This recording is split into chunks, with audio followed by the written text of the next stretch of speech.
예. 오늘 27장을 나누는데 다 읽어야 되는데 길어서 29절까지 읽었습니다. 오늘 이 성경 봉독할 때 들으시면서 어떤 생각이 드셨나요? 꼭 어떤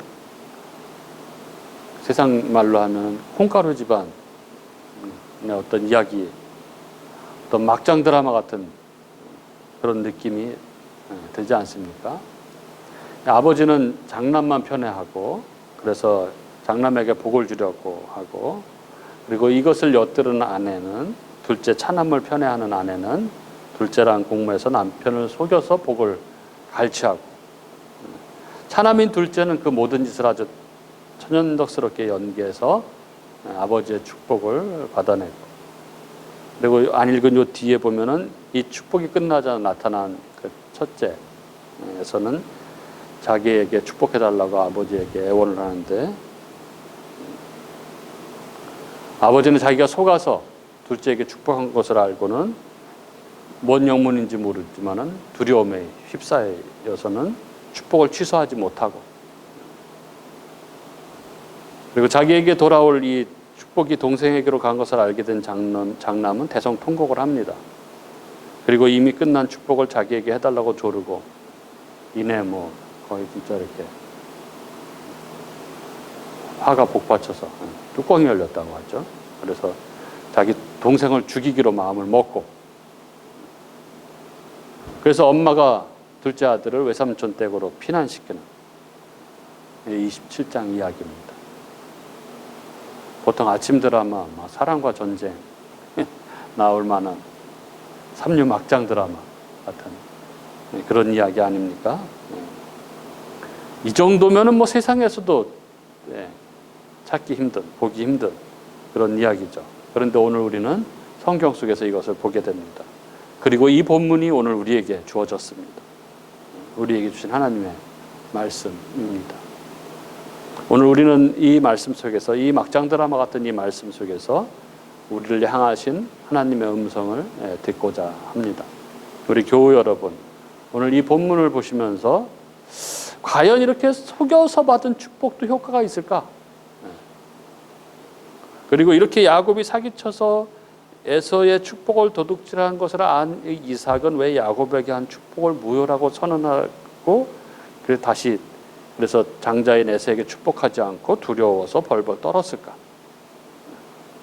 그리고 하나님의 축복은 한번 그렇게 뱉어지면 번복이 불가능한 것인가? 등등 이런 궁금증이 생기지 않습니까? 오늘 본문은 도대체 무슨 이야기를 하려고 하는 것일까요? 오늘 설교 제목을 야곱의 축복 이렇게 정했습니다. 즉 복이 야곱에게 주어지는 그러한 내용입니다.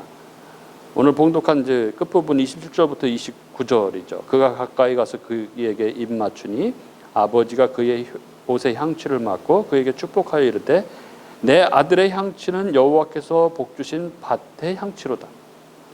하나님은 하늘의 이슬과 땅의 기름짐이며 풍성한 곡식과 포도주를 내게 주시기를 원하노라. 만민이 너를 섬기고 열국이 내게 굴복하리니 내가 형제들의 주가 되고 내 어머니의 아들들이 내게 굴복하며 너를 저주하는 자는 저주를 받고 너를 축복하는 자는 복을 받기를 원하노라. 이 야곱의 축복의 내용이 무엇입니까? 여기 잘 보시면 결국 이삭이 야곱에게 준 축복의 내용은 땅에 관한 축복과 또 열국을 다스리는 통치권에 관한 것이라는 것을 알 수 있습니다. 그런데 먼저 이 땅에 대한 축복, 이것은 하나님께서 아브라함과 이삭에게 주셨던 언약을 그대로 반복하고 있는 것임을 우리는 보게 됩니다. 창세기 15장 18절부터 21절에 보면 그렇죠.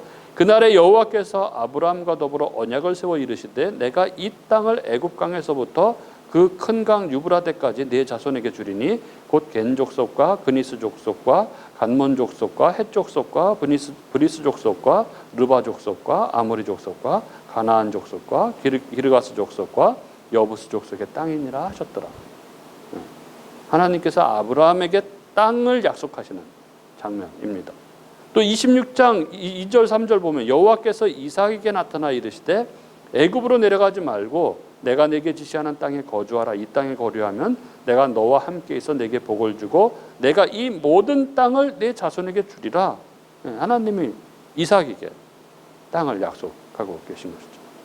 이렇게 하나님의 땅에 대한 이 언약이 지금 아브라함에게서 이삭에게로, 그리고 이삭에 의해서 다시 야곱에게로 계승되고 있는 것입니다. 하나님은 처음에 아브라함에게 나타나셔서 무작정 그가 머물고 있는 땅에서 떠나라고 하셨습니다. 그러면서 내가 가르쳐줄 땅으로 가라. 12장 1절에 이렇죠. 여호와께서 아브라함에게 이르시되 너는 너의 고향과 친척과 아버지의 집을 떠나 내가 내게 보여줄 땅으로 가라. 이렇게 말씀하셨습니다. 이렇게 최초의 계시가 주어졌을 때는 그 땅이 모호하게 내가 내게 보여줄 땅 이렇게 주어졌죠. 그래서 아브라함은 그가 가야 할 땅이 어딘지도 알지 못한 채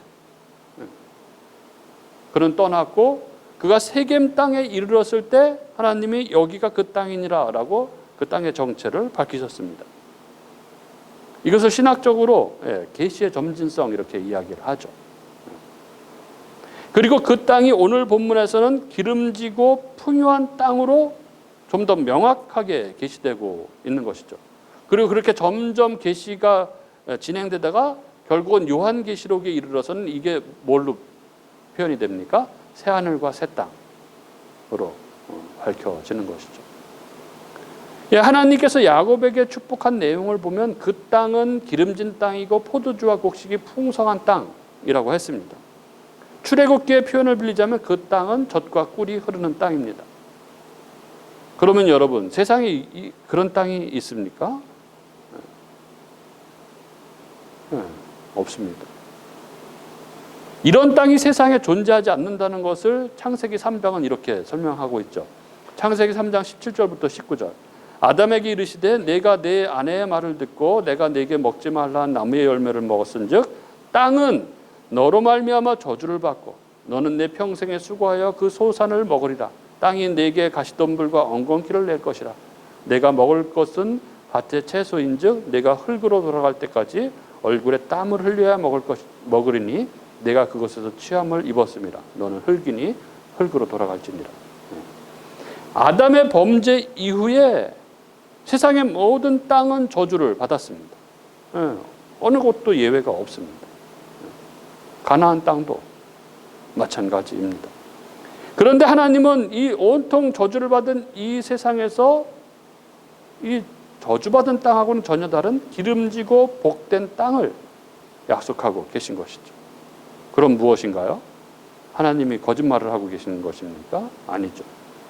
그것은 이 세상에 이 세상 나라가 아닌 다른 나라가 침투해 들어오실 것임을 예시하고 있는 것입니다. 그러니까 오늘 본문에서 야곱에게 주어진 하나님의 축복 중에 이 기름진 땅과 풍성한 소산에 관한 이 언약은 결국 새하늘과 새 땅, 즉 하나님 나라죠. 천국에 대한 언약을 가리키고 있는 것입니다. 그럼 두 번째 축복인 이 열국을 다스리는 통치권은 어떻습니까? 그것 또한 아브라함과 이삭에게 주어졌던 축복이었습니다. 창세기 12장 3절에 보면 아브라함 때 너를 축복하는 자에게 내가 복을 내리고 너를 저주하는 자에게는 내가 저주하리니 땅의 모든 족속이 너를 인하여 복을 얻을 것이니라 이렇게 말씀하셨습니다. 그리고 다음 때인 이삭에게는 26절 4절에 천하 만민이 너로 말미암아 복을 받으리라 이렇게 말씀하셨죠. 결국 하나님께서 아브라함에게 하신 계시가 이삭에게로 점점 이게 진전되어 나타남을 볼 수 있습니다. 그리고 오늘 본문의 이삭이 아들 야곱에게 축복하는 내용을 보면 그 아들이 천하 만민과 열국을 지배하고 통치할 것을 축복합니다. 29절이죠. 만민이 너를 섬기고 열국이 내게 굴복하리니 내가 형제들의 주가 되고 내 어머니 아들들이 내게 굴복하며 너를 저주하는 자는 저주를 받고 너를 축복하는 자는 복을 받기를 원하노라.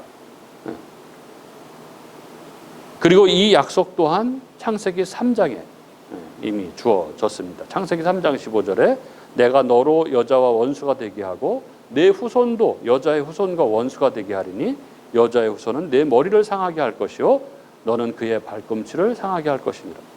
여기서 여자의 후손은 당연히 예수 그리스도를 가리키는 것이지만 그리스도 안에서 구원받게 되는 모든 성도를 포함하고 있는 것입니다. 즉 하나님이 창세전에 택하신 하나님의 자녀들은 아담 안에서 다 이게 마귀의 종이 되어 버렸음에도 불구하고 이 예수 그리스도께서 그리고 예수 그리스도 안에 있는 성도들이 그 마귀의 머리를 깨트리고 결국 열국의 왕으로 통치자로 만들고 마시겠다는 하나님의 축복이자 이 언약이 창세기서부터 시작돼 가지고 아브라함에게로 그리고 이삭에게로 그리고 야곱에게로 그러다가 이스라엘에게로 이어지다가 예수 그리스도 안에서 하나님의 백성인 우리들에게로 그 축복이 이어지는 것입니다. 즉 이렇게 이삭이 야곱에게 준 축복, 이 땅에 관한 축복과 열국을 다스리는 통치권은 바로 하나님 나라 그리고 그리스도 예수 안에서 하나님 백성들에게 주어지는 복을 이야기하고 있는 것입니다. 예, 오늘 창세기 27장 본문은 그 복에 관한 이야기입니다. 하나님 나라와 하나님 나라 백성에게 주어지는 복에 관한 내용입니다. 그리고 오늘 우리는 이 본문 안에서 이 복을 쟁취하기 위한 치열한 각축전을 우리는 보게 되는 것이죠. 예, 4명의 뭐 4인 5각입니까? 아주 치열한 각축전을 보게 됩니다. 27장 오늘 본문의 처음은 이삭이 나이 많아 눈이 어두워 잘 보지 못했다 이렇게 시작을 합니다. 우리는 장절 구분이 있는 이 성경을 갖고 있기 때문에 별 생각 없이 1절의 이야기가 이 전체 이야기의 처음이라고 이렇게 생각을 하지만 장 구분이 없다고 생각하고 성경을 보면은 창세기 26장의 내용은 이삭이 우물 때문에 블레셋 사람들과 다투는 이야기인 33절로 끝나는 것임을 우리는 보게 됩니다. 그리고 이렇게 보면 오늘 우리가 나눌 주제, 즉 27장의 시작은 정확하게는 27장의 1절부터가 아니라 26장의 34절부터라는 것을 알 수 있습니다. 예, 성경의 이 주제별 구분을 위해서 동그라미가 쳐져 있죠. 성경에는 이렇게 동그라미 쳐져 있죠. 성경을 보시면은 이 부분을 보시면 동그라미가 26장 34절에 있고 이게 27장으로 이렇게 이어져서 계속되는 것을 확인할 수 있습니다. 따라서 오늘 이 27장의 이 복에 대한 이야기의 시작은 그래서 27장 1절이 아니라 26장 34절부터인 것이죠. 그리고 26장 34절 35절은 오늘 이야기의 주요 등장인물 중에 하나인 에서에 대한 내용을 담고 있습니다. 예, 에서는 해쪽 속의 두 여자를 아내로 맞이합니다. 그리고 이 에서의 행동은 그가 어떤 사람인지를 보여주고 있습니다. 이 창세기 24장에서는 팥죽 한 그릇에 장자의 명분을 파는 모습으로 그려졌습니다. 예, 에서는 장자의 명분과 하나님의 언약을 가볍게 여기는 사람이라는 것을 우리는 보게 됩니다. 아마 에서는 아버지 그리고 어머니로부터 이 혼인에 대한 이야기를 아마 귀에 못이 박히도록 들었을 것입니다. 아버지 이삭이 아내 리브가를 어머니 리브가를 어떻게 만나고 그리고 하나님의 선한 인도와 어떻게 가나안 여인 중에서 아내를 구하지 않고 자기 친족 가운데 아내를 구해야 되었는지를 아마 수차 이야기해 줬을 것입니다. 가나안에 있는 딸들은 우상 숭배와 불경건한 삶에 물들어 있는 자들이기 때문에 언약의 순수성을 보존하는 데 치명적인 장애가 될 수 있기 때문에 하나님이 가나안 여자 중에서 아내를 얻지 못하게 하고 친족에게서 그 먼 데 있는 친족에게서 아내를 얻게 한 것이 아마도 이삭의 생애에 있어서는 가장 큰 간증거리였을 것입니다. 그런데 이삭이 그렇게 사랑하고 복을 주려고 하는 이 에서는 이 아버지와 어머니의 모든 바람에도 아랑곳 없이 자기 멋대로 부모를 실망시키고 맙니다. 그는 하나님의 언약의 장자로서 이 언약적 축복을 계승해 나가기 위해서 언약적인 혼인을 해야 되는데 전혀 그런 생각 없이 그런 중요성을 알지도 못하고 그렇게 하려 하지도 않습니다. 아마도 에서는 성경이 기록하고 있는 대로 사냥에 능하고 말을 잘 타고 그러니까 얼마나 멋있었겠습니까? 가나안 여자들에게 인기가 좋았을 것입니다. 그리고 그는 자기를 좋아한다고 따라다니는 여자들을 다 아내로 취합니다. 혼인의 순전함을 언약 안에서 지키고 정말 한 아내를 얻어서 이 순전한 자녀를 낳을 생각을 하는 게 아니라 자기 욕망대로 욕망을 쫓아 살아가면서 언약의 계승과 영적인 장자권의 축복에 대해서는 아무 관심이 없이 그렇게 살아갑니다. 마치 팥죽 한 그릇의 장자의 명분을 소홀히 여겼던 것처럼 이 언약의 중요성, 하나님의 축복에는 전혀 관심 없이 그렇게 가나안 문화에 젖어서 그렇게 살아갔던 것이죠. 그런데 놀랍게도 아버지 이삭은 그 에서에게 장자의 축복을 물려주고 싶어 합니다. 1절에 이삭을 소개하는데 뭐라고 소개합니까? 눈이 어두워서 잘 보지 못했다 이렇게 기록하죠. 1절 보면 이삭이 나이가 많아 눈이 어두워 잘 보지 못하더니 이렇게 적고 있습니다. 그는 눈이 어두워서 잘 보지 못했습니다. 그러나 성경이 여기에서 이삭이 눈이 어두웠다고 이렇게 적고 있는 것은 그가 단지 육신의 눈이 어두웠다는 것만을 의미하는 것은 아닙니다. 이삭은 언약의 족장으로서 자신이 하나님과 맺은 그 고귀한 언약, 이 언약의 그 귀한 축복이 작은 자에게로 흐를 것이라는 이 하나님의 약속을 말씀을 분명히 들었습니다. 그런데도 이삭은 에서를 붙들고 놓지 못합니다. 에서가 언약 백성의 귀한 축복을 계승하는 일에 무관심하고 뿐만 아니라 결혼과 장자권을 판 일에서도 그 모든 것이 다 드러났음에도 불구하고 이삭은 에서를 포기하지 못합니다. 이삭은 육적으로 뿐만 아니라 영적으로도 눈이 어두워져 있었습니다.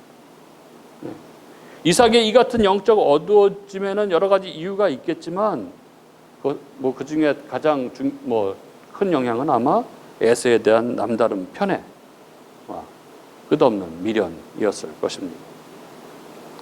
그리고 이삭은 에서가 사냥해온 고기를 특별히 좋아했습니다. 여기 이삭의 말을 보십시오. 1절 이삭이 나이가 많아 눈이 어두워 잘 보지 못하더니 다음에 이어지는 말.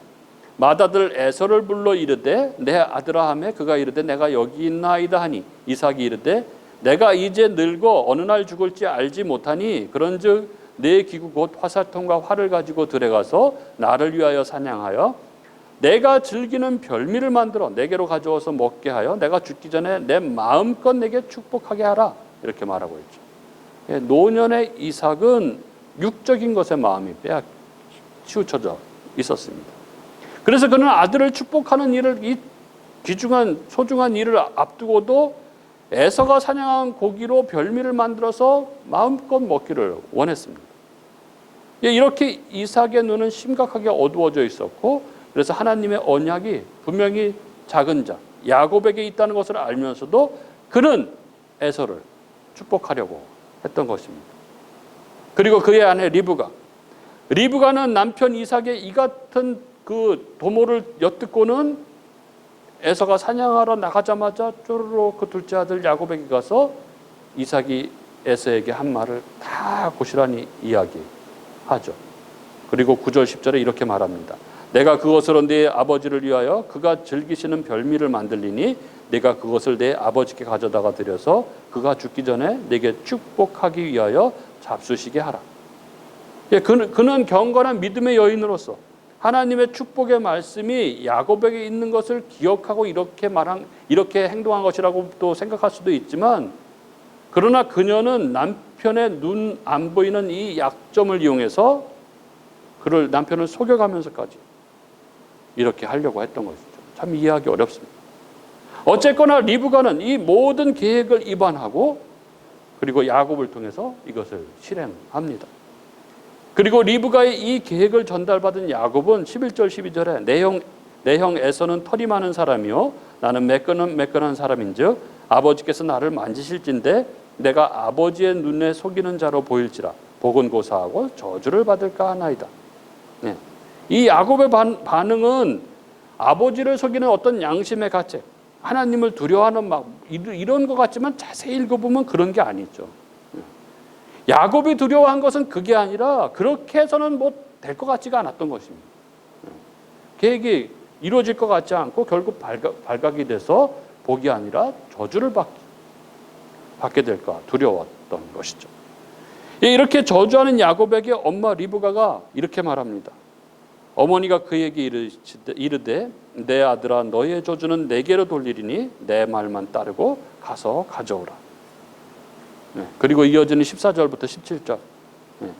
야곱이 엄마의 계략을 따라서 엄마가 입혀준 에서의 옷을 입고 엄마가 만들어진 별미를 가지고 아버지 이삭의 방에 들어가는 것이죠. 그러나 이삭은 눈이 어두웠지만 목소리가 좀 이상했던 것이에요. 목소리가. 그걸 감지했어요. 그래서 18절에 보면 내 아들아 내가 누구냐 이렇게 묻습니다.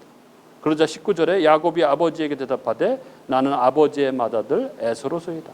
아버지께서 내가 명하신 대로 내가 하였사오니 원하건대 일어나 앉아서 내가 사냥한 고기를 잡수시고 아버지 마음껏 내게 축복하소서. 아주 야곱이 담대하게 자신을 에서라고 속입니다. 그리고 20절 이삭이 그의 아들에게 이르되 내 아들아 내가 어떻게 이같이 속히 잡았느냐. 그가 이르되 아버지의 하나님 여호와께서 나로 순조롭게 만나게 하셨음이니이다. 야곱은 하나님에 대해서도 두려워하지 않고 거짓말을 시킵니다. 유대인들이 제일 두려워하는 게 하나님의 이름을 망령되이 일컫는 것이죠. 그런데 자신의 거짓말을 합리화하기 위해서 하나님의 이름까지 들먹이면서 자기의 거짓말을 이렇게 완벽하게 하고 있는 것입니다. 그러자 이삭이 여전히 의구심이 해소가 안 되는 거죠. 어떻게 목소리도 좀 이상하고 그때 이렇게 빨리 잡은 것도 이상하고 확신이 없어서 진짜인지 검증을 하고 싶어 합니다. 21절부터 24절이 그 이야기입니다. 이삭이 야곱에게 이르되 내 아들아 가까이 오라. 내가 과연 내 아들 에서인지 아닌지 내가 너를 만져보려 하노라. 야곱이 그의 아버지 이삭에게 가까이 가니 이삭이 만지며 이르되 음성은 야곱의 음성이나 손은 에서의 손이로다 하며 그의 손이 형 에서의 손과 같이 털이 있으므로 분별하지 못하고 축복하였더라. 이삭이 이르되 내가 참 내 아들 에서냐. 그가 대답하되 그러하니. 야곱은 아버지 이삭의 의구심에 여러 번에 걸쳐 묻는 물음에 아버지의 눈이 어두움을 이용해서 완벽하게 속이고 결국 축복 기도를 가로챕니다. 27절부터 29절. 그가 가까이 가서 그에게 입맞추니 아버지가 그의 옷에 향취를 맡고 그에게 축복하여 이르되 내 아들의 향취는 여호와께서 복주신 밭의 향취로다. 하나님은 하늘의 이슬과 땅의 기름짐이며 풍성한 곡식과 포도주를 내게 주시기를 원하노라. 만민이 너를 섬기고 열국이 내게 굴복하리니 내가 형제들의 주가 되고 내 어머니의 아들들이 내게 굴복하며 너를 저주하는 자는 저주를 받고 너를 축복하는 자는 복을 받기를 원하노라. 여기 가족 간의 이 질시와 다툼, 이 적대와 거짓과 속임수가 난무하고 저마다 자신의 욕망과 탐욕을 따라 움직이는 이 막장 드라마 같은 이 권모술수 속에서 장자인 에서가 아닌 차자인 야곱에게 이 하나님의 기름진 땅에 대한 약속, 그리고 모든 형제들과 열방의 주가 되는 통치권의 축복, 이게 야곱에게로 주어지고 있는 것입니다. 앞서 말씀드린 대로 아브라함에게 주신 그 축복이, 그 언약이 이삭에게로, 그리고 여기에서 다시 야곱에게로 그 복이 그대로 주어지고 있는 것입니다. 이 이야기들이 도대체 무엇을 이야기하고 있는 것입니까? 오늘 이야기가 하나님의 약속, 하나님의 말씀은 그 말씀하신 대로 작은 자에게, 야곱에게 그 복의 축복이, 그 축복이 결국 이어지게 된다는 것입니다. 그러니까 하나님의 축복은 야곱이 도둑질해서 그의 것이 된 게 아니라 원래 하나님의 뜻이 그러했기 때문에 그러한 인간들의 모든 죄된 모습 속에서도 야곱에게 주어지고 있다는 것을 보여주고 있는 것입니다. 예, 하나님의 복을 얻기 위해서 인간 군상들이 저마다의 욕망과 탐욕을 따라서 움직이고 있는데도 하나님은 그들의 왜곡된 삶의 방식에도 조금도 영향을 받지 않으시고 하나도 강제함이 없이 당신의 계획과 정하신 바를 완벽하게 이루어내고 계신 것입니다. 하나님은 이 모든 사람들의 허물과 잘못과 악함에도 불구하고 당신의 계획과 뜻을 실패함 없이 이루어내고 계셨던 것입니다. 그래서 이삭이 그 하나님의 언약이 그렇게 이루어진 것을 보고 두려움에 휩싸였던 것이고 그 축복을 취소할 수 없었던 것입니다. 야곱을 택한 것은 결국 하나님의 선택이었던 것입니다. 이것을 로마서 9장 11절 13절은 이렇게 적고 있습니다. 그 자식들이 아직 나지도 아니하고 무슨 선이나 악을 행하지 아니한 때에 택하심을 따라되는 하나님의 뜻이 행위로 말미암지 않고 오직 부르시는 이로 말미암아 서게 하려 하사 리브가에게 이르시되 큰 자가 어린 자를 섬기리라 하셨나니 기록된 바 내가 야곱은 사랑하고 에서는 미워하였다 하심과 같으니라. 예, 왜 하나님께서 야곱을 택하셨는지 그 이유가 명확히 나오지 않습니까? 예, 하나님의 은혜는 결코 사람에게 어떤 공로나 행위에 말미암지 않는다는 것입니다. 그러니까 오늘 본문은 하나님의 축복을 사기쳐서 가져가도 그 축복이 유효한가 아닌가 라든지 하나님의 축복을 향한 야곱의 이 기특한 집념 이런 것을 설명하는 것이 아닌 것이죠. 오늘 본문은 하나님의 주권은 그 어떤 것에도 방해되지 않으며 그분의 뜻은 반드시 이루어지게 된다는 것을 우리들에게 설명해주는 한편의 드라마인 것입니다. 예, 이것이 우리 장로교, 우리 개혁교회의 근간이라고 할 수 있는 하나님의 절대 주권에 대한 성경의 분명한 근거, 이 구절입니다. 예, 하나님의 복, 즉 구원에는 이 알미니안주의자들, 구원은 하나님과 인간이 합력해서 이루어진다는 이 알미니안주의자들, 감리교나 성결교나 가톨릭도 마찬가지죠. 이들이 주장하는 인간 측면의 그 어떤 공로도 끼어들 수 없다는 것을 우리는 보게 됩니다. 이 하나님의 절대 주권, 하나님은 당신이 계획하시고 당신이 계획하신 일을 당신이 주권적으로 주도적으로 이루어 가신다는 이 하나님의 주권이 여기에 분명하게 제시되고 우리는 이것을 오늘 말씀 가운데 보게 되는 것입니다. 예, 우리가 이 하나님의 절대 주권을 우리가 이해하고 확인하는 것이 우리 신앙에 있어서 너무나 중요한 것이죠. 우리가 이 하나님의 주권을 올바로 인식하지 못하면 우리가 하나님을 온전히 하나님 자리에 올려드리지 못합니다. 온전히 하나님을 영화롭게 하는 일을 우리는 하지 못합니다. 그리고 이 하나님의 절대 주권은 하나님의 뜻, 우리를 향하신 하나님의 뜻, 그의 말씀, 우리를 향한 하나님의 구원이 결코 변할 수 없다는 것을 보여주는 거죠. 우리들은 자신을 보건대 우리들의 연약함, 우리들의 제약됨 이런 것들을 늘 자꾸 생각하고 가끔 의심하고 그래서 침륜에 빠지곤 합니다.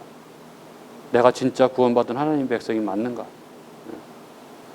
내가 진짜 구원을 받았나? 그 의심에 빠지곤 하죠. 그러나 우리의 구원은 우리로 말미암은 게 아니요. 만세전에 하나님의 뜻 가운데 있었던 것임을 우리는 다시 한번 이 말씀 가운데 확인하게 되는 것입니다. 그래서 우리의 이 연약함에도 불구하고 우리는 다시 한번 믿음의 길을 걸을 수 있는 결단을 하게 되는 것입니다. 그리고 여기에서부터 비로소 우리의 선행, 우리의 선한 행위는 시작될 수 있는 것입니다. 은혜가 무엇입니까? 은혜는 아무 자격 없고 아무 공로 없는 자에게 거저 주어지는 하나님의 호의입니다. 그 은혜 받은 자, 우리가 그 하나님의 은혜로, 하나님의 주권적인 은혜로 우리가 구원받은 자이기 때문에 우리는 그 은혜에 합당한 삶을 비로소 살아갈 수 있게 되는 것입니다. 가끔 이런 얘기 하시는 분들 자주 들었을 것입니다. 하늘은 스스로 돕는 자를 돕는다. 너는 너의 몫을 하면 하나님도 그분의 몫을 하실 것이다. 그러나 이 말은 하나님의 은혜의 복음을 부정하는 그러한 말입니다.